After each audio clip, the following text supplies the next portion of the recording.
तो आप सभी को आज की इस वीडियो में इस कंपनी का शेयर के बारे में डिस्कस करने वाला हूँ। अगला 17 अगस्त के दिन के लिए स्टॉक पे क्या कुछ फॉलो करना चाहिए और मैं इसका 15 मिनट का चार्ट पे एनालाइज करने वाला हूँ।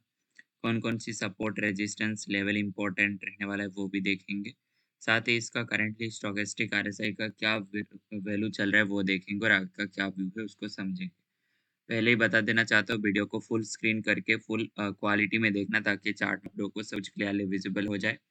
तो अगर इसका लेवल को देखा जाए तो आप लोग जो इसका अभी के टाइम पे सबसे पहला सपोर्ट फॉलो